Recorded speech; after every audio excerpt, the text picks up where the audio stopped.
नमस्कार।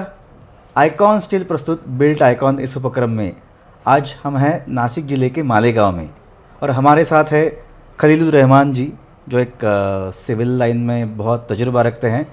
1992 से इस लाइन में हैं। तो नमस्कार, आपका स्वागत है बिल्ट आइकॉन इस उपक्रम में। सर, हम जानना चाहेंगे आपके बारे में, आपने शुरुआत कैसे की, आपका एजुकेशन जो था वो क्या किस में था, आपने पढ़ाई कैसे की, आपका शुरुआती दौर का स्ट्रगल कैसा था? मेरे आफ्टर 12 मैं सोच रहा था बाहर जाने, लेकिन वो कुछ फैमिली का वो बैकग्राउंड था। तो मालेगांव में डिप्लोमा कॉलेज नहीं था, जब उस वक्त पॉलिटेक्निक कॉलेज नहीं था। तो आईटीआई कॉलेज था जमहूर आईटीआई में। तो वहाँ पे मेरे कज़िन ब्रदर वहाँ पे प्रिंसिपल थे, तो वहाँ पे एडमिशन ले लिया और 2 साल वहाँ पे काम किया। उस वक्त मालेगांव में इंजीनियरिंग कॉलेज या पॉलिटेक्निक कॉलेज नहीं होने की वजह से वहाँ पे आपको 90s के दौर में ज़्यादातर मालेगांव के जो प्रैक्टिशनर है वो ड्राफ्टमैन सिविल ही मिलेंगे। फिर वो लोग किसी इंजीनियर या बाहर जाके प्रैक्टिस किए, नासिक, बॉम्बे या मालेगांव में किसी आर्किटेक्ट के पास स्किल किए, फिर वो फील्ड में आए। मैं भी वैसे ही किया। मैं 92 में पास आउट हुआ, 3 साल घर के कारोबार में। 95 में मैं एक नरेंद्र कासार सर के हमारे सर है, उनके पास मैंने जॉब किया। करीबन 8 साल जॉब किया मैं। 8 साल जॉब किया, 3-4 साल लेआउट प्रैक्टिस किया, फिर बिल्डिंग के प्रोजेक्ट उनके साथ किया। फिर 2003-4 से मैं अपने खुद का ऑफिस डाला अलबैत कंस्ट्रक्शन के नाम से। अच्छा। तो जब से अभी तक समझ लो प्रोजेक्ट चल रहे हैं। इतना 8 साल प्रैक्टिस करने के बाद कोई ऐसा फील्ड ऐसा वो नहीं लगती है। सिर्फ इंटीरियर के भी जो नए आए हैं, तो इंटीरियर डिज़ाइनर तो एक अलग ही फील्ड हो जाती है, उसमें वो करते हैं। बराबर। सर, मतलब आपकी प्रेरणा क्या थी? मतलब आपके फैमिली में इस लाइन में कोई है या फिर आपको किसी ने बताया कि भाई ये लाइन अच्छी है? तो वो इंस्पिरेशन क्या थी, मोटिवेशन क्या था आपको इस लाइन में आने के लिए? मेरे फैमिली में ज़्यादातर ना टीचर है, भाई भी बहन भी। लेकिन मैं प्रोफेशन सर्विस नहीं करना चाहता था मैं। तो पिताजी ने मुझको उधर डाला कि पर मालेगांव में से प्राइवेट कंस्ट्रक्शन से कर सकते हैं, प्राइवेट बिल्डिंग के हिसाब से। तो उस हिसाब से वो फील्ड में मैं दाखिल हो गया। सर जी, अब इतना बड़ा तजुर्बा है आपका, तो कौन सा वो पहला प्रोजेक्ट था जो आपको मिला और उसकी क्या क्या आपकी यादें हैं कि भाई कैसे आपने स्ट्रगल किया, क्या लाइफ था उस वक्त? 2004 में हमने एक प्रोजेक्ट स्टार्ट किया था। मेरे साथ एक और इंजीनियर थे, डिप्लोमा किया था उन्होंने दुलिया से, मेरा दोस्त था इकबाल अहमद। हमने पवारवाड़ी सेक्शन पे सर सैयद हाई स्कूल का काम शुरू किया था, पहला काम। तो 3 कमरे का प्रोजेक्ट शुरू किया था वो। उस वक्त वहाँ पे पूरा जंगल था। हम बहुत करके जाते थे जैसे तैसे, कभी कभी बैलगाड़ी पे भी चले जाते थे। यानी कारखाना एरिया था, कुछ बैलगाड़ी पे सामान जा रहे, बबुल के झाड़ थे।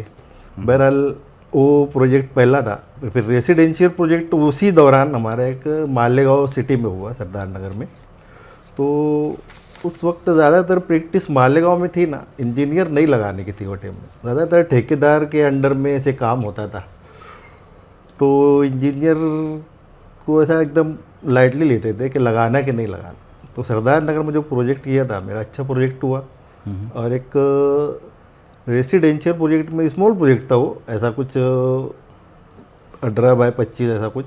तो मैंने उसमें सेंट्रलाइज जीना वगैरह दिया था, स्टेयर के सेंटर में दिया था। तो कुछ थोड़ा मालेगांव में थोड़ा वो हट के हुआ था, कुछ तो अपोजिंग बहुत हुआ था उसमें, फिर लोगों को कन्विंस करना पड़ा। लेकिन जब वो फाइनलाइज हुआ स्ट्रक्चर, फाइनलाइज हुआ तो लोगों को समझ में आया कि क्योंकि आगे मालेगांव में आम प्रैक्टिस रहती थी कि सामने जीना देना, स्टेयर के फ्रंट में देना चाहिए टॉयलेट ब्लॉक।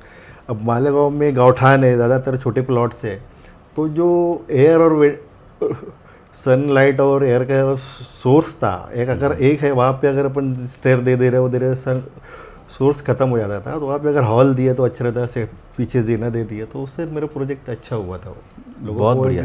तो आप बहुत अच्छी बात, मतलब आपने बैलगाड़ी में जाके आपने मटेरियल का पूरा ट्रांसपोर्टेशन किया। ये बहुत सीखने वाली बात है। आजकल लोग मतलब फास्ट का ज़माना है, सबको डिजिटल का ज़माना है, सबको जल्दी चाहिए, लेकिन आपने बहुत बहुत मेहनत की है। बहुत बहुत बढ़िया। सर, आपकी ये जो सिविल लाइन जो है, तो इसमें ज़्यादातर अनस्किल्ड लेबर्स ज़्यादा रहते हैं, अकुशल कामगार हम जिसको बोलते हैं, तो और उनको उतना ट्रेनिंग नहीं रहता, उतना एजुकेशन नहीं रहता, तो साइट पे कुछ प्रॉब्लम आ सकता है, कुछ एक्सीडेंट हो सकता है। तो वो ना हो इसलिए आप क्या क्या खबरदारी लेते हैं, क्या क्या सिचुएशंस हैंडल करते हैं आप? मालेगांव शहर में इस ताल्लुक से बहुत ज़्यादा लापरवाही है, क्योंकि मैं जो कॉन्ट्रैक्टर रहते हैं, लेबर कॉन्ट्रैक्टर, उनको बोलता हूँ, जैसे खास तौर पे पेंटर वर्क है, पेंटिंग वर्क है या प्लम्बिंग का वर्क है, ऊपर से मल्टी स्टोरी बिल्डिंग पे, कि सेफ्टी बेल्ट का इस्तेमाल करो, हेड का इस्तेमाल करो। ला के भी देते हैं, मैंने बहुत फोर्स से किया, ला के दिए थे, लेकिन लेबर अप्लाई नहीं करते। और जैसे ग्राइंडिंग का काम है, वर्कशॉप में कटर जो आता है, ग्राइंडर कटर, तो जैसे वायरमैन जो प्लम्बर है, वायरमैन अगर वो इस्तेमाल कर रहा है तो कर रहा है, बाकी मैं किसी को इस्तेमाल नहीं करने देता। बाकी ये चीज़ से तो बहुत ज़्यादा वो है, कुछ एक्सीडेंट भी हुए, लेकिन फिर भी सेफ्टी बेल्ट है, हेलमेट है, उसका इस्तेमाल नहीं हो पाता है। अच्छा सर, आज तक आपने बहुत सारे प्रोजेक्ट्स किए हैं, आपने बताया, तो उसमें से सबसे आइकॉनिक जिसको बोल सकते हैं, मतलब सबसे यादगार प्रोजेक्ट आपके लिए कौन से था, जो आपके बहुत दिल के करीब था, ऐसा बताएंगे? मैंने 3 प्रोजेक्ट किए जो मेरे दिल करीब था। पहला एक प्रोजेक्ट था 2008 में मैंने किया था, मस्जिद हाजी अब्दुल रशीद किया था अपने आगरा रोड पे। और एक प्रोजेक्ट मेरे दोस्त का था, इम्तियाज़ कॉस्मोस करके, मैंने आपको उसमें लिखाया भी था। उसमें मैंने basement box water, Shahbad box waterproofing की थी, क्योंकि वहाँ पे वो 5 फीट पे पानी बहुत था, वो गटर का, नाले का, और सक्सेस हुआ वो प्रोजेक्ट, बहुत करीब था। उसका मैं फ़ोटो भी आपके साइड इंचार्ज को दिया था। और फिर एक प्रोजेक्ट था जो हमारे पूना के आर्किटेक्ट थे, उनका प्रोजेक्ट था मस्जिद उम्मे मुख्तार, वो मैंने किया था पूरा स्ट्रक्चरल और सुपरविज़न, वो भी अच्छा प्रोजेक्ट था 1000 कॉलोनी में। तो सर जी, अब इस ज़िले का, इस शहर का, इस गांव का आपका एक विज़न क्या है कि कैसा डेवलपमेंट होना चाहिए आगे? विज़न तो बहुत है, ख्वाहिश बहुत है, लेकिन पब्लिक की भी कोताही है। मालेगांव में काम से ज़्यादा पॉलिटिक्स है। अब उसके वजह हम हैंडीकैप हो जाते हैं पॉलिटिक्स की वजह से, क्योंकि आप देखेंगे कि 2005 से लेकर मालेगांव में प्रॉपर टीपी ही नहीं है। टाउन प्लानर मालेगांव में नहीं है।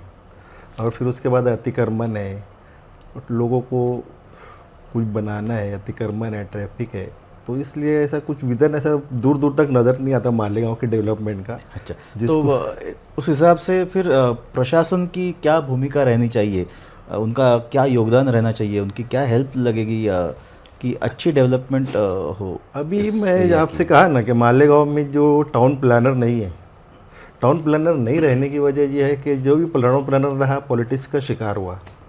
उस वक्त मैं लेआउट के काम करता था 2000-2004 में, उस वक्त भी लास्ट टाउन प्लानर आए थे, लेकिन वो पॉलिटिक्स के उसमें गए तो कोई भी यहाँ अपॉइंट होने को तैयार नहीं होता।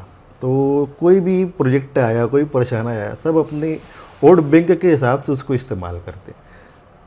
अभी आप जैसे देखेंगे कि अगर 10 साल पहले भी मालेगांव में डीपी प्लांट, जितने भी डीपी रोड है, सबका प्रोजेक्ट आया था कि जितना डीपी रोड है क्लियर करो, डीपी रोड इंक्रोचमेंट है, डीपी रोड अभी कुछ बना ही नहीं है। लेकिन 10 साल होने के बाद भी वो फंड आया गया, लेकिन आज भी आप देखेंगे कि जो इंक्रोचमेंट है वैसे ही है, और एक भी डीपी रोड अभी तक मुकम्मल नहीं हुआ है।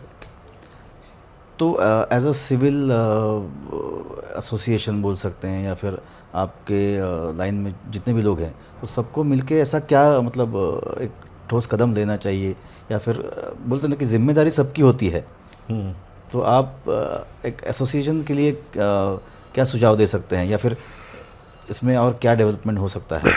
हमारी एक एसोसिएशन है सेडम करके, CDM है, civil draftsman engineers Malegaon, civil engineer draftsman association of Malegaon. तो अभी उसमें बॉडी चेंज हुई है, पुराने ये हमारे नाजिम साहब भी बैठे थे, वो सेक्रेटरी हैं उनके। तो अभी वो कुछ अभी प्रोजेक्ट्स हुए वो तो वो कमिश्नर से मिल के, जैसे अभी इंक्रोचमेंट है अतिक्रमण, उस ताल्लुक से डेवलपमेंट के हिसाब से कुछ बात कर रहे हैं। वो एसोसिएशन का भी अच्छा प्रोजेक्ट है, यानी एक्टिव हो गई है बहुत अच्छी तरह। सर आज तक आपने बहुत प्रोजेक्ट जो किए हैं तो उसमें आपने आइकॉन स्टील का इस्तेमाल कभी किया है? एक्चुअली मैं प्लानिंग और सुपरविज़न करता हूँ, तो जो भी स्ट्रक्चरल डिज़ाइनर होता है, तो स्ट्रक्चरल डिज़ाइनर जब वो जो डिसाइड करते हैं, जैसे मैं आपसे कहा अभी उमर मुख्तार का एक प्रोजेक्ट किया था, पूना के आर्किटेक्ट थे, तो उन्होंने जैसे जो स्टील डिसाइड किया जो कंपनी का वैसा, तो वहाँ पे ऐसा नहीं कि मालक के ऊपर ही मैं नहीं छोड़ता हूँ, जो इंजीनियर दिए। तो मैं अभी फ़िलहाल एक ही प्रोजेक्ट पे समझ लो एक स्लैब पे ही आइकॉन स्टील इस्तेमाल किया था। तो उसका सर्विस कैसा था, उसकी क्वालिटी कैसी थी आपके हिसाब से?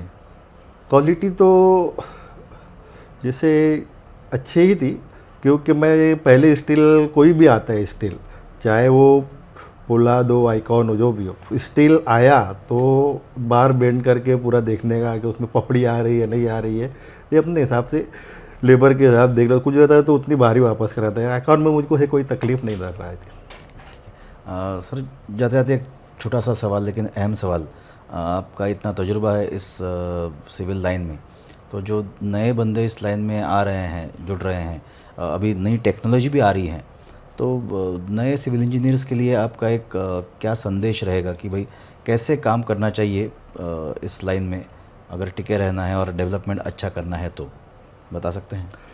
मालेगांव शहर में नए जो बच्चे आ रहे हैं उसमें वही है कि कुछ लोग फ्रेश पढ़ के कुछ दो चार महीना अपना ऑटोकेड कोर्स करके मार्केट में आ जाते हैं, लेकिन जैसे हम लोग, जैसे मैं आपसे कहा कि मैं 8 साल प्रैक्टिस किया, लेकिन जैसे लेआउट प्रैक्टिस है, बिल्डिंग प्रैक्टिस है ना, तो उस पर कई ऐसा फिर तकलीफ नहीं आती है। अभी उनसे यही कहूँगा कि पहले अपने आप को पक्का कर लो, फिर उसके बाद फील्ड में आओ, ताकि आपके जो क्लाइंट है उनको फुल सेटिस्फैक्शन मिले। जी बहुत बढ़िया। मतलब क्लाइंट अगर खुश रहे तो काम अच्छा हुआ है, ये जाहिर सी बात है। बहुत बहुत बढ़िया।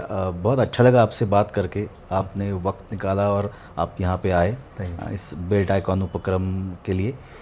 आइकॉन स्टील की तरफ से आपको बहुत सारी आइकॉनिक शुभकामनाएं और बहुत सारे उम्दा प्रोजेक्ट्स आपके हाथों से हो जाए, ये आपके लिए शुभकामनाएं। बहुत बहुत धन्यवाद।